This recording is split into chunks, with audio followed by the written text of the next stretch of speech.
오늘 이 말씀 중심에서 성도애와 긍휼, 성도애와 긍휼이라는 제목으로 하나님 말씀 증거하겠습니다.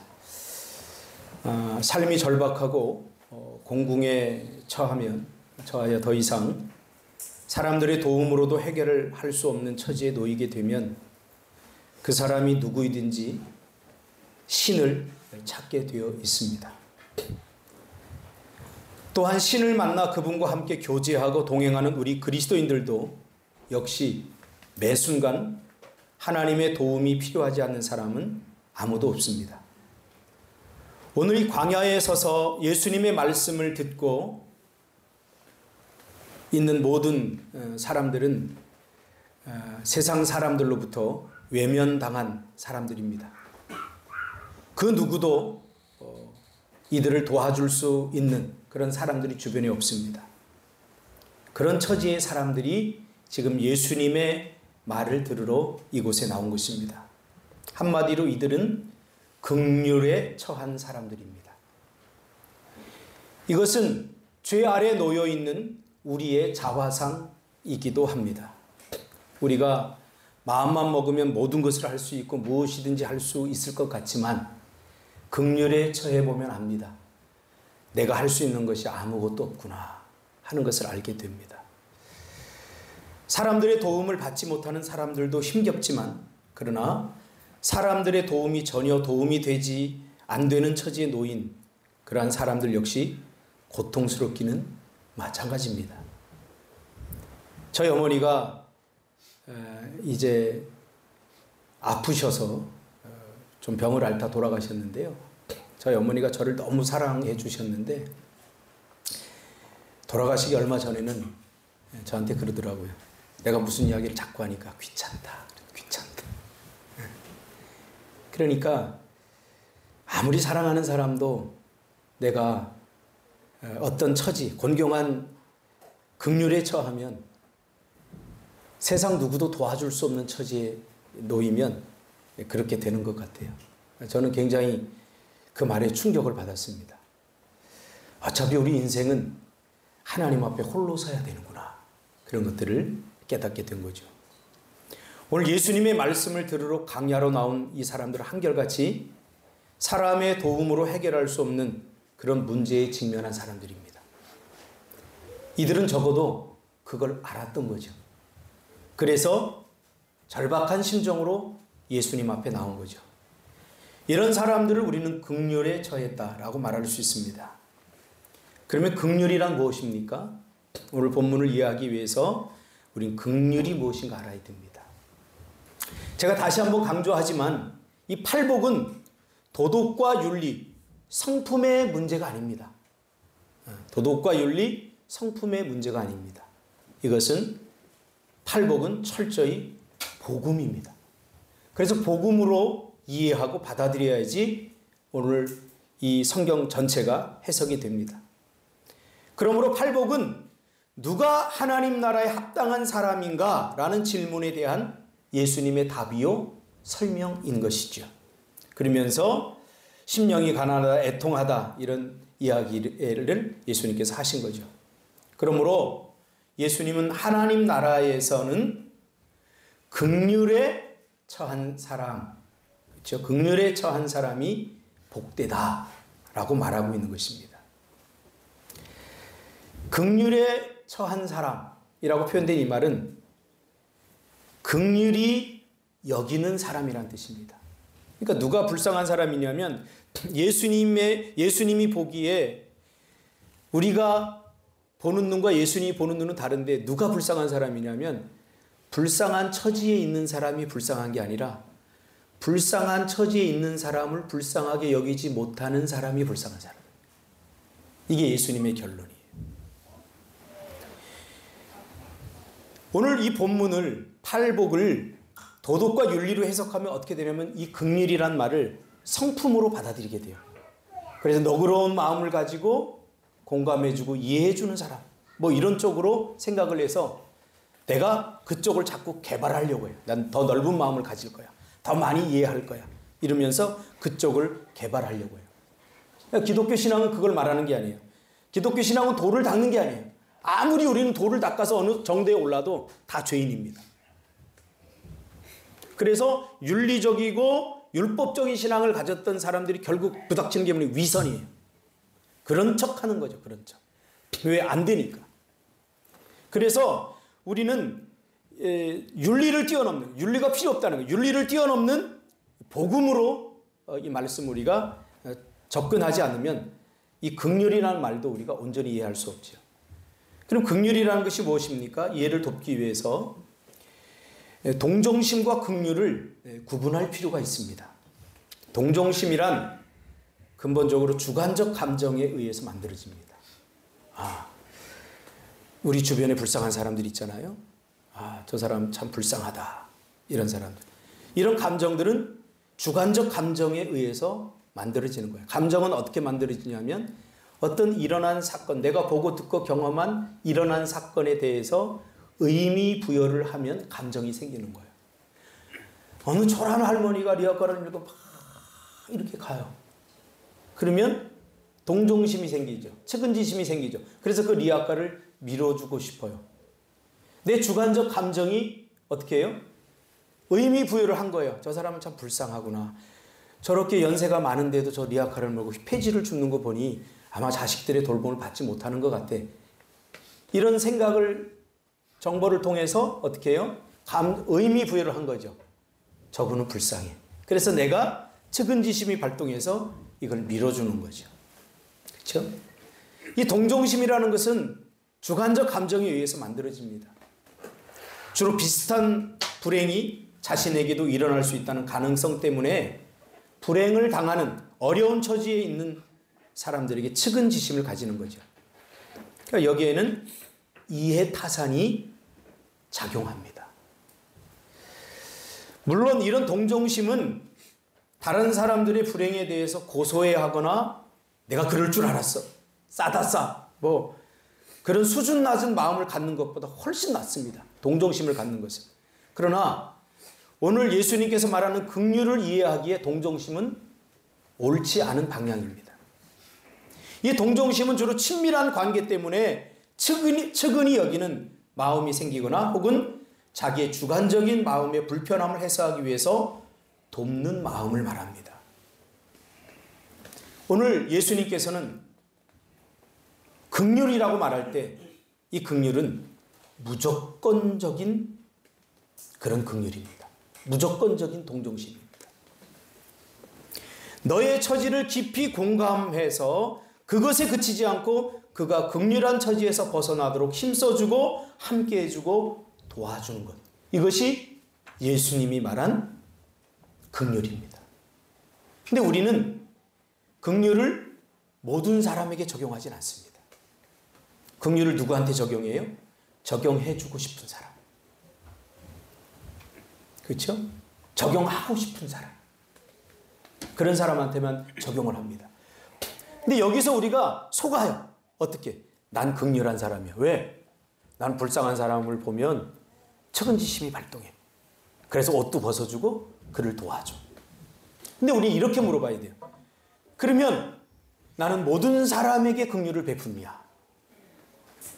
이 질문을 해봐야 돼요.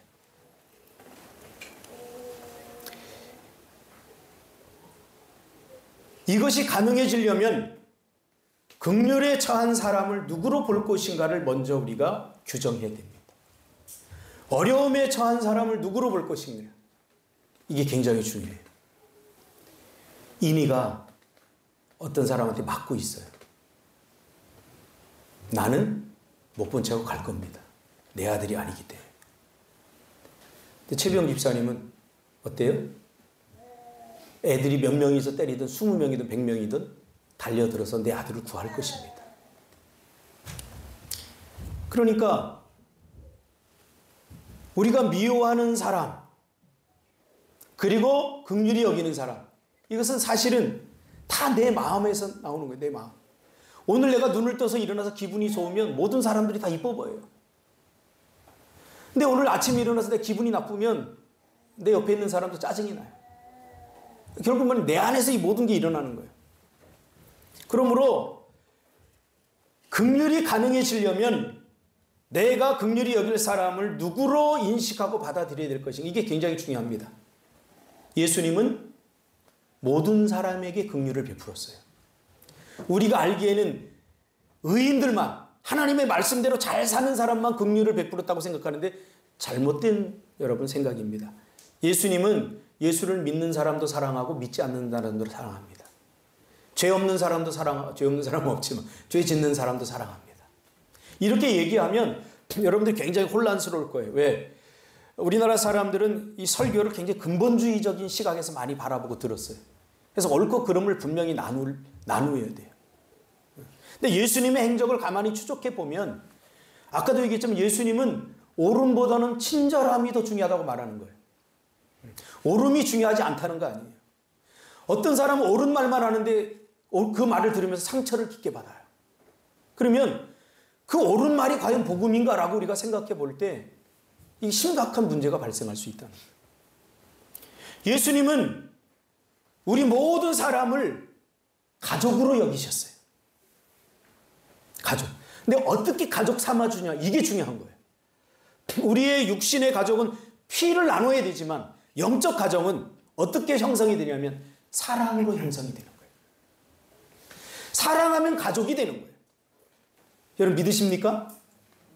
사랑을 잘 안 해본 사람들 같아요. 아멘이 적은 거 보니까. 사랑하면 내 가족이 되는 거예요. 예수님은 우리 인류를 가족 삼아 주셨어요. 그런데 이걸 그냥 우리가 외워서 알듯이 그래 우리는 하나님의 가족이야, 이렇게만 알면 안 돼요. 우리가 어떻게 예수님의 가족이 될 수 있고 하나님의 가족이 될 수 있느냐, 묵상의 세계로 들어가 봐야 돼요. 예수님과 우리는 가족이 될 수 없는데 그 가족을 가능하게 한 것이 사랑이에요. 예수님이 죄인인 나를 사랑하니까 내가 하나님의 가족이 된 거예요. 이게 제 말이 아니라 예수님의 말이에요. 그래서 예수님께서 어느 날 그 피를 나눈 형제 그리고 부모님들이 찾아왔어요. 그러니까 사람들이 그러죠. 어머니와 그리고 형제들이 왔습니다. 그러니까 예수님이 누가 내 형제고 누가 내 가족이냐, 누가 내 어머니냐. 아버지의 뜻대로 사는 사람이 가족이다 그랬어요. 그렇죠? 예수님은 어떻게 인간에게 긍휼을 느꼈습니까? 예수님은 죄로 말미암아 긍휼에 처한 우리를 사랑함으로 우리를 가족으로 입양했습니다. 그래서 누구나 사랑하면 공동 운명체, 즉 가족이 될 수 있는 것입니다. 이게 영적 원리예요. 이것이 긍휼을 발생시키는 것입니다.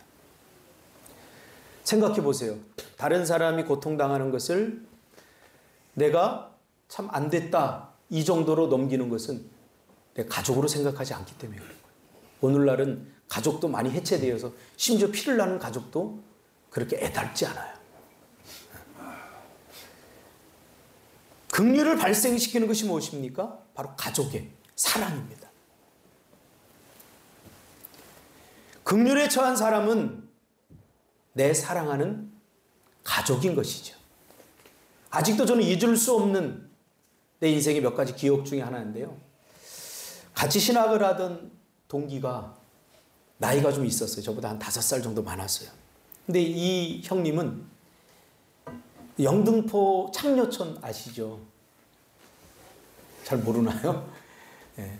그 영등포 창녀촌에서 그 창녀들을 대상으로 사역을 하던 그런 형님이었어요. 전도사 때부터. 그래서 그 형님의 이야기를 제가 들으면서 고개를 끄덕이게 되더라고요.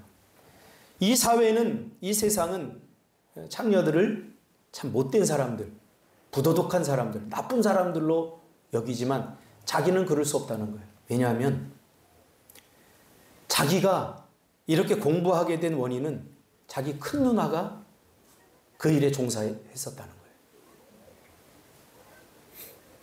가족은 많고 끼니는 없고 뭐 땅 한 평 없는 부모에게서 태어나고 자식은 많고 그래서 큰 누나가 희생했다는 거예요.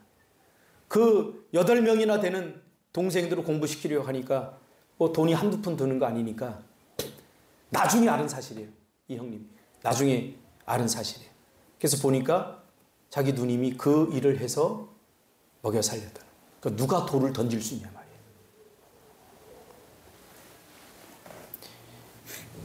그래서 자기가 진 빚을 갚기 위해서 이 형님은 영등포 창녀촌에 가서 그들에게 복음을 전하고 그들을 위한 사역을 했어요. 근데 그 형님이 어느 날 저한테 그런 고백을 했어요. 형서가, 나는 이 사역에 큰 딜레마가 있다. 뭐냐면 내가 이 사역에 성공하려면 저분들이 이곳을 다 떠나서 삶의 현장으로 가서 건강한 일을 해야 되는데 우리 교회가 너무 많은 사람들이 모여들고 있다. 근데 중요한 건 뭔지 아세요? 그들이 설교하면 막 운대요. 막 울고 막 회개하고, 그리고 그 다음에 가면 더 많은 사람들이 온대요. 그래서 내가 이 일을 계속 해야 되느냐 말아야 되느냐 고민을 하더라고요. 또 한 기억은 제가 부교육자로 있던 교회에 한 번은 신방을 하러 가는데, 봉고차를 타고 신방을 하러 가는데 그 옆에 타고 있던 담임 목사님의 사모님이 저한테 여기 가지마 그러는 거예요. 그래서 왜요? 그랬더니 여긴 더러운 사람들이 사는 곳이야. 여기에는 인천에서도 유명한 그 창녀촌이 있는 곳, 하객동이라고 창녀촌이 있는 곳인데 여기 사람들 지저분해, 더러워. 이 사람 여긴 동네도 난 가고 싶지 않으니까 전도사님 저로 돌아가서 가주세요. 그러는 거예요. 저는 옳고 그름 이전에 먼저 사람이 돼야 된다고 생각합니다. 제 이야기가 아니라 그 예수님이 그렇게 하셨잖아요. 그의 처지를 이해하고 안타까워하는 마음이 있어야 됩니다. 그것이 누구이든 어떤 안타까운 처지에 놓인 사람에 대해서 동료의식을 가지고 동질의식을 가지고 안타까워하는 사람들이 긍휼히 여길 수 있습니다. 누군가를.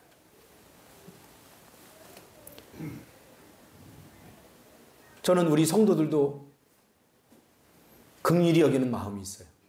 뭐 큰 교회 많고 이런 데이 작은 교회 와가지고 때로는 외롭기도 하고 힘들기도 하고, 근데 주일만 되면 또 꾸역꾸역 또 모여들고, 타인의 고군분투에 타인의 긍휼에 처한 모습에 가슴 아파하고 안타까워할 수 있어야 그리스도인입니다. 그런 사람을 주님은 복된 사람이라고 말하고 있는 거죠. 너의 아픔이 내 아픔이 아니어서 참 다행이다.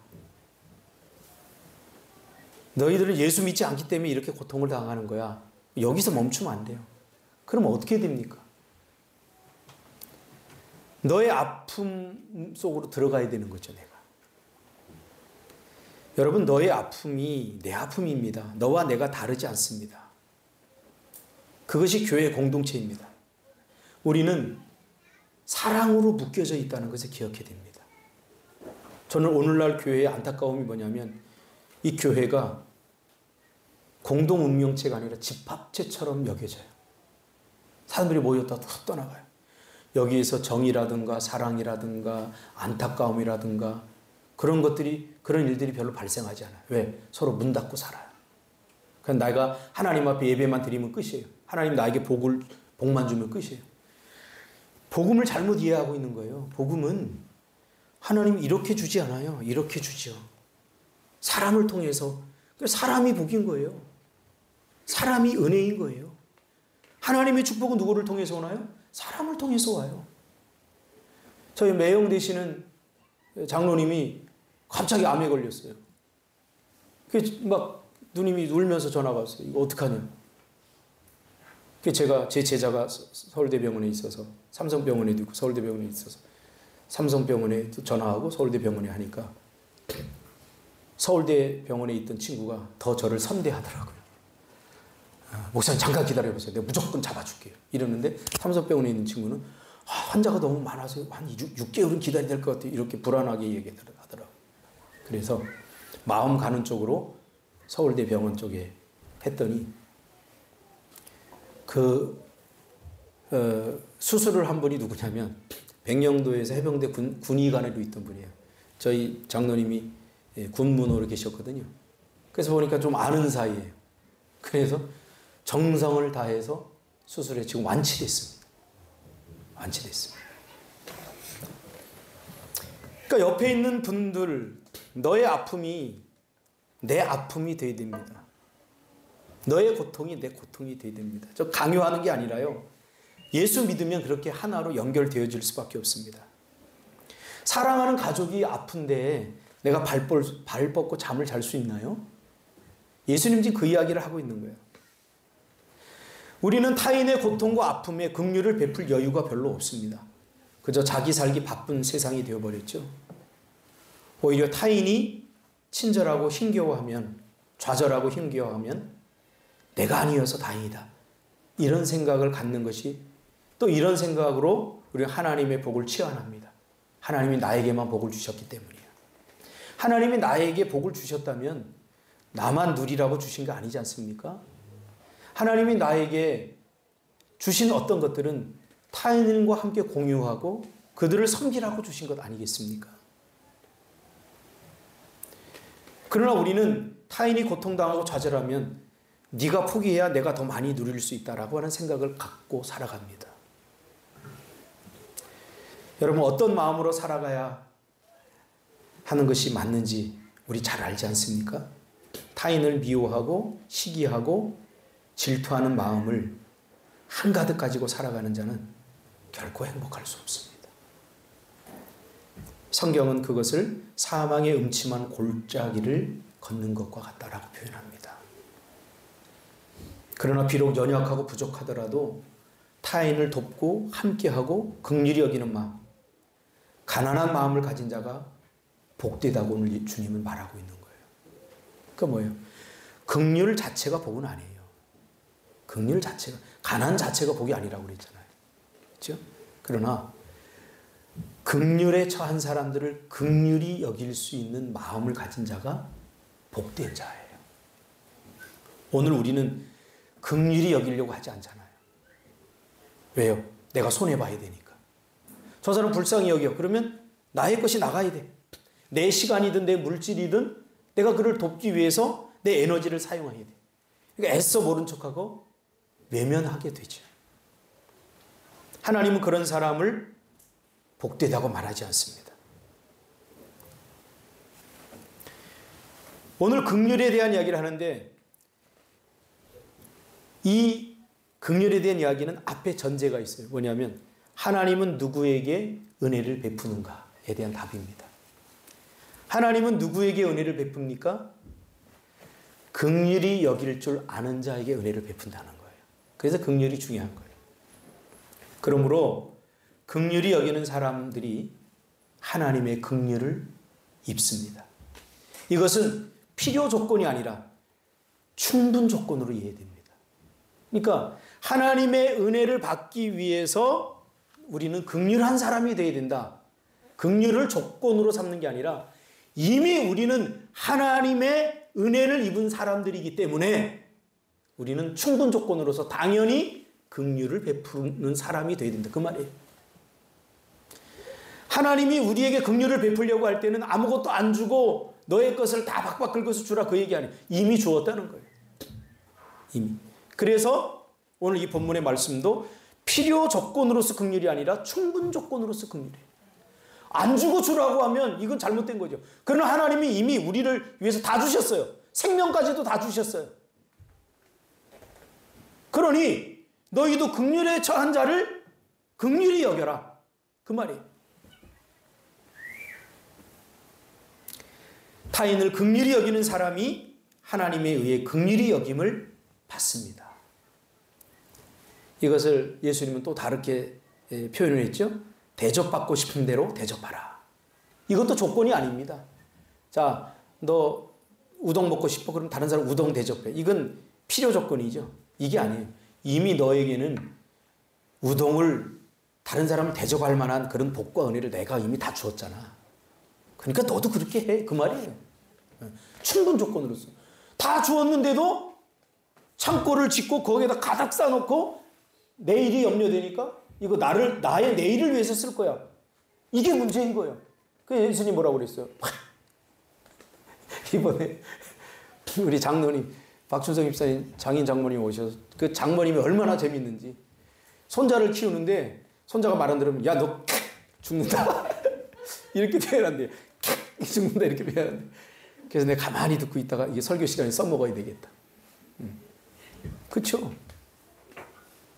이미 하나님이 우리에게 다 주셨잖아요. 다 주셨잖아요. 그러니까 긍휼히 여기라는 거예요. 우리 주변을 돌아보세요. 멀리 갈 곳 없어요. 우리 성도들. 난 우리 성도들이 성도애를 좀 발휘했으면 좋겠어요. 이 안에서 시기함과 질투함과 그런 것 없이 누가 한 사람이 아프면 같이 아파해주고 누가 한 사람이 같이 힘들어하면 같이 힘들어해주고 제가 꿈꾸는 목표가 그거예요. 우리 장로님 자꾸 하나님 이 자리를 가득 채워주세요 그러는데 그건 제 기도 제목이 아니에요. 두 사람이 세 사람이 있어도 서로 아껴주고 사랑해주고 하는 그 모습. 저는 그런 교회를 꿈꿔요. 그래서 긍휼의 첫 번째 수혜자는 바로 나예요. 근데 사람들은 참 몰라요. 그 사실을. 받았으면 주어야 되죠. 베풀고 돕고 함께 해야 됩니다. 제가 청소년 사역을 하게 된 계기가 그겁니다. 저는 청소년 시절에 저를 꼭 안아주었던 그 권사님, 황신자 권사님. 누군가 우리 주변에 바쁘다고 외면하는 게 아니라 정말 내 문제를 자기 일처럼 아껴주고 걱정해주고 염려해주면서 나를 안아주었던 그 따뜻함이 예수님의 품이 되어서 저에게 느껴진 거예요. 그래서 저는 망설일 이유도 없어요. 나도 누군가에게 그런 어른이 되고 싶다. 내가 사춘기를 호되게 겪어보니까 그래요. 그 호되게 사춘기를 겪을 때 따뜻한 어른의 말 한마디, 따뜻한 사람의 안아줌, 따뜻한 사람의 그 따뜻한 손 하나 잡아주는 그것이 그 사람을 일으키고 세워주더라. 우리 성도들은 그런 성도들이 되었으면 좋겠어요. 진정한 부흥은 사람 늘어나는 게 아니라 그렇게 하지 못했던 내가 그런 사람이 되는 거예요. 따뜻한 가슴을 서로 동지애를 가지고 우리 문성호 집사님 손 잡았네? 와 너무 좋다. 같이 기뻐해 주는 거예요. 근데 오늘날 교회 안에서요 성도가 잘 되면 제일 배 아픈 게 옆에 있는 집사님이에요.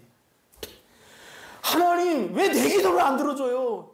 저 사람은 예배도 잘 안 나오고 저 사람은 새벽 기도도 안 나오는데 저 사람은 잘만 사는 것 같고 나는 죽도록 기도하고 죽도록 헌신하는데 왜 나는 이 모양이에요? 좀 기다려봐요.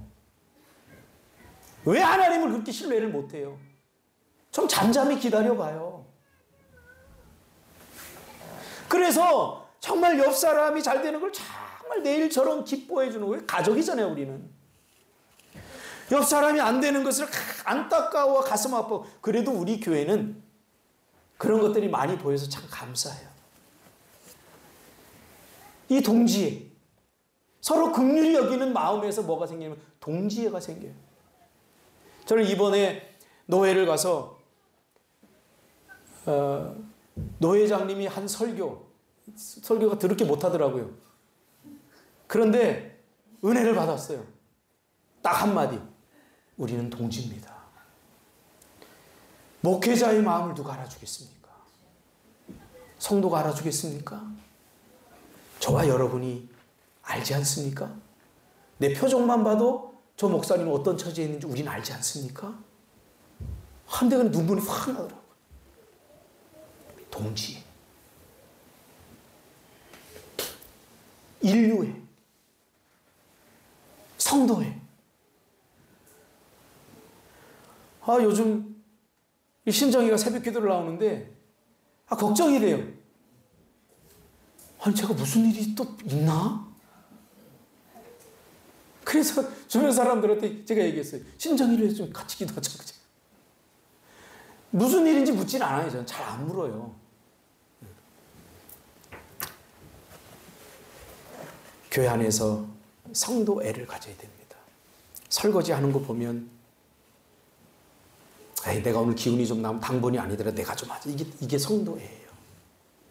신앙이 우리가 뭐 큰 것에 드러나는 거 아니에요. 작은 마음 씀씀이 하나.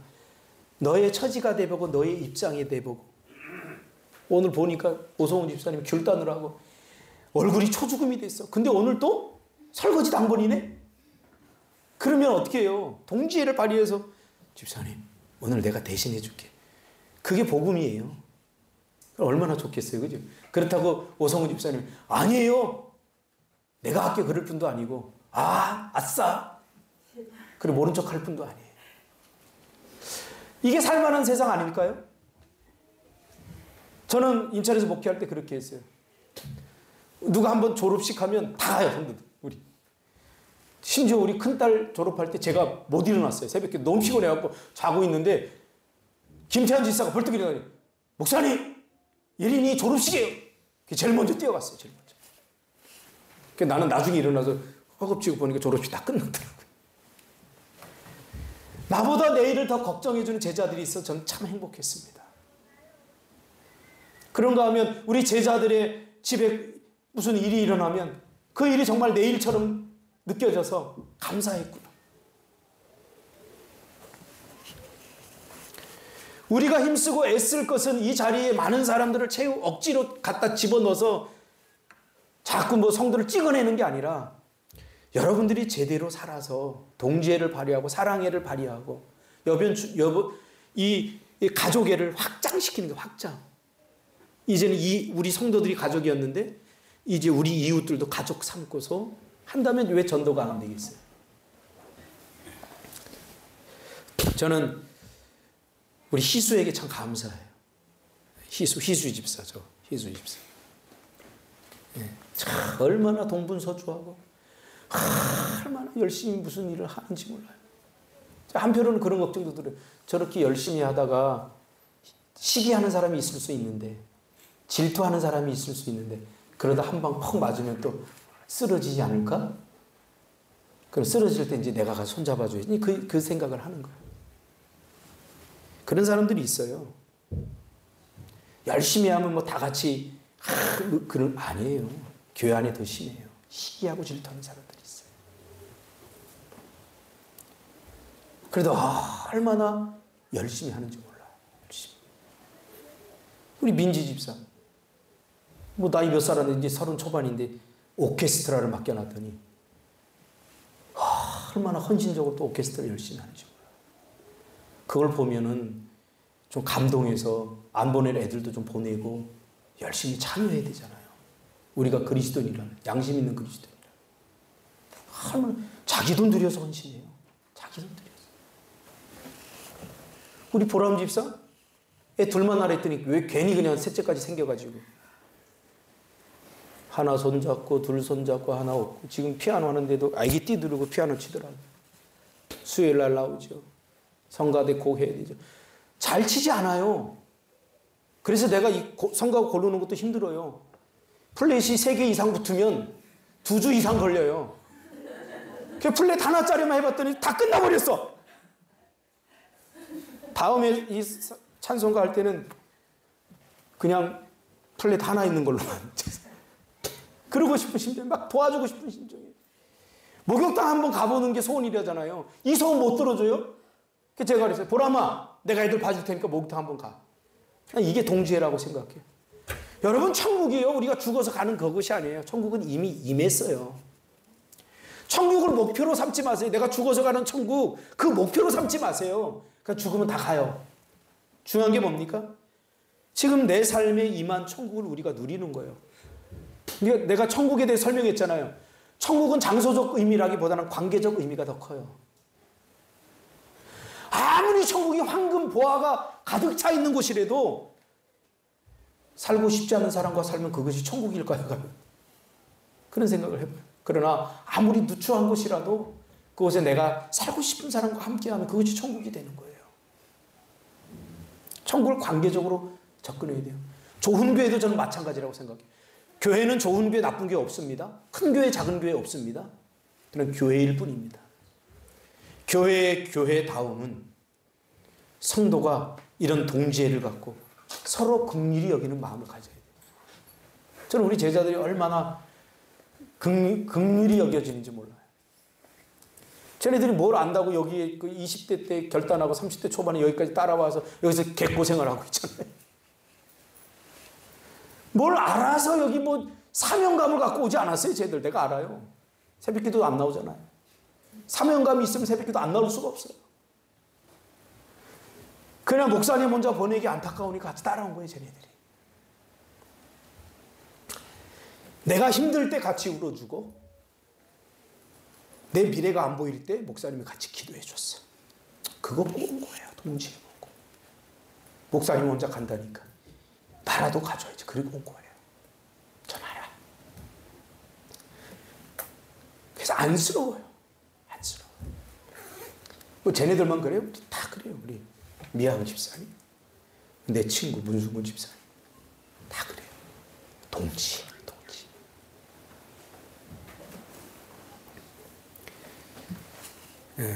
이번 주에는 우리 그 유광열 장로님이 오셔서 매해 오셔서 이 단지 안에 나무들을 다 정리해 주셔요. 유광열 장로님이 누구냐면 박준석 집사님, 유지연 집사님 아버님이에요. 연세가 저보다 한 10년은 많으니까, 10몇 년은 많으니까 적은 연세가 아니에요. 저도 저 나무 한 그루 자르면 어깨가 아프고 며칠은 힘들어요. 그런데 다 자르셔요. 저는 그게 긍휼이라고 봐요. 이번 주에 딱 갔더니 그 자르는데 갔더니 너무 행복한 거예요. 그게 잘 잘려져서 행복한 게 아니라 야, 누군가가 이렇게 또 내가 그렇지 않으면 내가 해야 될 일을 이렇게 내 마음을 알아준 것에 대해 너무 감사한 거예요. 거기 가서 내가 뭐 떨어진 거 있어가지고 주스려고 했더니 최병 집사가 힘세다고 저를 팍 밀더니 꼭 잡더니 가세요 목사님 저를 꺼지세요 막 그러면서 여기는 우리한테 맡기고 우리가 좀 부족하더라도 우리가 할 테니까 맡기고 꺼지세요. 그리고 저를 꽉 붙잡는 거예요. 야, 참 감사하다.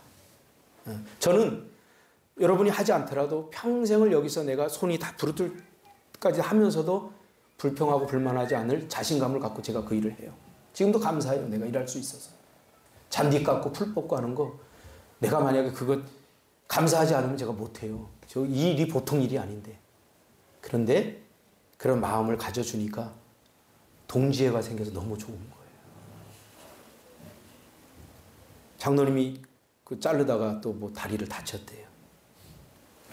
여러분, 천국은 우리가 죽어서 가서 누리는 것이 아니라 지금 여기서 누리는 겁니다. 누가 천국을 느끼게 해주나요? 긍휼히 여기는 마음을 가진 사람이 느끼게 해줘요. 천국의 삶을 지금 이 땅에서 살아가는 것이 바로 구원입니다. 그래서 천국의 삶은 나를 통해서 확장되고 나를 통해서 확인되는 거예요. 여러분 아무리 복음을 전해보세요. 콧방귀도 안 껴요. 너나 잘해라 그래요. 그러나 내가 긍휼히 여기는 마음을 가지고 섬기면 복음이 확장되고 확인되는 거예요. 천국에 가는 게 우리 삶의 목표가 아니라 천국이 내 삶으로 이미 들어왔음을 인식해야 됩니다. 그래서 서로 사랑하고 아껴주며 서로 어떻게 바라봐야 돼요? 가족으로 바라봐야 돼요. 그리고 마음으로 느끼고 몸으로 함께 해주는 것. 이것이 긍휼히 여기는 것입니다. 그 사람이 복되다고 주님 말하고 있는 거예요. 결론 짓겠습니다.